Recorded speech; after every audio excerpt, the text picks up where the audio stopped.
مولانا doctor Abdul Razzaq Sikandar 1935 میں ضلع Abbott آباد کے گاؤں کوکل کے ایک دینی گھرانے میں پیدا ہوئے۔ آپ بچپن ہی سے سلیم الفطرت تھے۔ آپ کے معاصرین گواہی دیتے ہیں کہ آپ میں جو نیکی اور صلاح اس پیرانہ سالی میں نظر آتی ہے، یہ جوانی میں بھی اسی طرح دکھائی دیتی تھی۔ گویا آپ کا بچپن، جوانی اور بڑھاپا نیکی اور تقوی کے لحاظ سے ایک جیسے ہیں۔ آپ کے والد گرامی سکندر خان بن زمان خان اپنے حلقہ میں بڑے باوجاہت تھے۔ خاندان اور گاؤں کے تنازعات میں ان سے رجوع کیا جاتا تھا، جنہیں وہ خوش اسلوبی سے نمٹا دیا کرتے تھے۔ بچپن ہی سے علماء اور صلحاء سے گہرا تعلق تھا، جس کا اثر ان کی زندگی پر ایسا نمایاں تھا کہ دینی معلومات آپ کو خوب مختصر تھیں، جس کی بنا پر بہت سے علماء بھی آپ سے محتاط انداز میں گفتگو کرتے تھے۔ آپ نے قرآن کریم کی تعلیم اور میٹرک تک دنیاوی فنون اپنے گاؤں میں ہی حاصل کیے۔ اس کے بعد ہری پور کے مدرسہ دارالعلوم چوہڑ شریف میں 2 سال اور احمد المدارس سکندر پور میں 2 سال پڑھا۔ 1952 میں مفتی اعظم پاکستان مفتی محمد شفیع رحمۃ اللہ علیہ کے مدرسہ دارالعلوم نانک واڑہ کراچی میں درجہ رابعہ سے درجہ سادسہ تک تعلیم حاصل کی۔ درجہ سابعہ و دورہ حدیث کے لیے محدث العصر علامہ سید محمد بن نوری رحمۃ اللہ علیہ کے مدرسہ جامعہ علوم الاسلامیہ علامہ بن نوری ٹاؤن میں داخلہ لیا اور 1956 میں فاتحہ فراغت پڑھا۔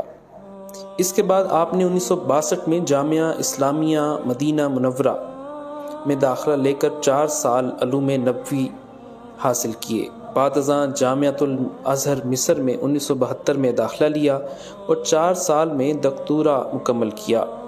آپ کے مشہور اساتذہ میں علامہ سید محمد یوسف بن نوری، مولانا عبدالحق نافع کاکا خیل، مولانا عبدالرشید نعمانی، مولانا لطف اللہ پشاوری، مولانا سبحان محمود، مفتی ولی حسن ٹونکی اور مولانا بدیع الزماں رحمہم اللہ تعالی شامل ہیں۔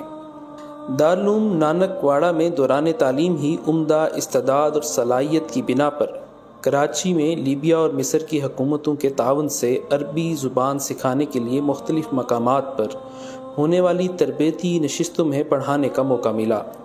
اس سے آپ کو تدریس کا کافی تجربہ حاصل ہو گیا۔ علاوہ ازیں بن نوری ٹاؤن میں درس نظامی کی تکمیل سے پہلے ہی حضرت بن نوری رحمۃ اللہ علیہ نے آپ کی صلاحیتوں کو جانچتے ہوئے اپنے مدرسے کا استاذ مقرر فرمایا۔ ظاہری علوم کی تکمیل کے علاوہ آپ کی باطنی تربیت میں بھی شیخ بن نوری کا سب سے زیادہ حصہ تھا۔ علاوہ ازیں شیخ الحدیث مولانا زکریا کاندھلوی رحمۃ اللہ علیہ اور ڈاکٹر عبدالحی عارفی رحمۃ اللہ علیہ کی صحبت سے مستفید ہوئے اور مولانا یوسف لدھیانوی اور مولانا سرفراز خان صفدر رحمہ اللہ سے اجازت بیعت اور خلافت حاصل ہوئی۔ عقیدہ ختم نبوت کے تحفظ اور فتنہ قادیانیت کے تعاقب کے لیے یہ جماعت عالمی مجلس تحفظ ختم نبوت قیام پاکستان کے بعد امیر شریعت سید عطا اللہ شاہ بخاری رحمۃ اللہ علیہ کی زیر امارت وجود میں آئی۔ آپ 1981 میں اس جماعت کی مجلس شورا کے رکن منتخب ہوئے۔ سید نفیس الحسینی رحمۃ اللہ علیہ کے وصال کے بعد آپ نائب امیر مرکزیہ بنائے گئے۔ مولانا عبدالمجید لدھیانوی کے انتقال کے بعد آپ عالمی مجلس تحفظ ختم نبوت کے امیر مرکزیہ منتخب ہوئے۔ علاوہ ازیں آپ نے مجلس کی کئی اردو مطبوعات کا عربی میں ترجمہ کر کے عرب ممالک میں انہیں عام فرمایا۔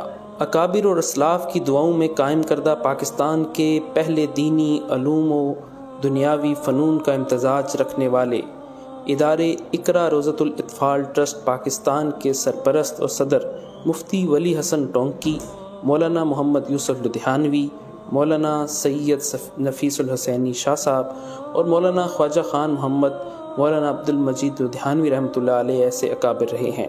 ان بزرگوں کے بعد ڈاکٹر صاحب اس ادارے کے پہلے سرپرست رہے اور وفات تک صدر تھے۔ اکابر علماء اہل سنت والجماعت جماعت دیوبند کے زیر اہتمام 1959 میں وفاق المدارس العربیہ پاکستان کا قیام عمل میں آیا۔ اس وقت یہ ملک کا سب سے بڑا دینی مدارس کا بورڈ ہے۔ حضرت ڈاکٹر صاحب کے شیخ مولانا یوسف بن نوری کا اس ادارے کے قیام میں دیگر اکابر کے ساتھ بنیادی کردار رہا ہے۔ 1997 میں حضرت ڈاکٹر صاحب وفاق کی مجلس عاملہ کے رکن بنائے گئے۔ 2001 میں نائب صدر مقرر ہوئے۔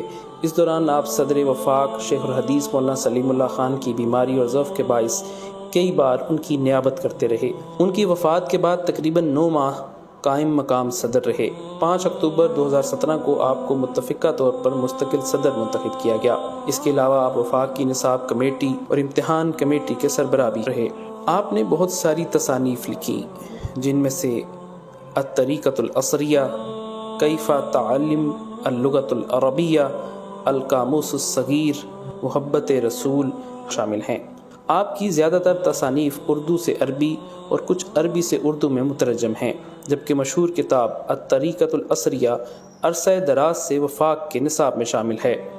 علاوہ ازیں آپ نے عربی اور اردو میں بے شمار مقالات اور مضامین سپرد قلم فرمائے، جو عربی اور اردو مجلات، رسائل اور جرائد اور اخبارات کی زینت بنے اور مختلف کانفرنسوں میں پڑھے گئے۔ اس کے علاوہ آپ روزنامہ جنگ کے مقبول عام سلسلہ آپ کے مسائل اور ان کا حل کے مستقل کالم نگار ہیں، جبکہ ماہنامہ بینات کے مدیر مسئول اور مجلہ البینات کے المشرف العام ہیں۔ آپ اپنے شیخ مولانا یوسف بن نوری کی تمام نسبتوں کے امین اور ان کے مسند نشین اور جانشین تھے۔ شیخ بن نوری رحمۃ اللہ علیہ بیک وقت صدر وفاق، امیر مجلس، رئیس شیخ الحدیث تھے۔ ڈاکٹر صاحب بھی اس وقت ان کے تمام مناصب پر اپنے شیخ کی یادگار رہے۔ آپ فنافی شیخ کی تصویر اور شیخ کی نسبت اور اتحادی کا مظاہر تھے۔ اپنے شیخ کی نسبت سے آپ اس وقت پورے ملک کے مشائخ اور اہل اللہ کے معتقد، مرجع الخلائق اور ایسی غیر متنازع شخصیت تھے کہ سب کی عقیدت و احترام آپ کو حاصل تھا۔ آپ کی مجلس اور صحبت سے استفادہ کرنا ہر کوئی اپنی سعادت سمجھتا تھا۔ آپ گزشتہ کچھ عرصے سے علیل تھے۔ آپ کو گزشتہ دنوں ایک ہسپتال میں داخل کروایا گیا، جہاں آپ کی طبیعت بگڑنے پر آپ کو ICU میں منتقل کیا گیا، لیکن بدھ 30 جون 2021 کو آپ اپنے خالق حقیقی سے جا ملے۔ انا للہ و انا الیہ راجعون۔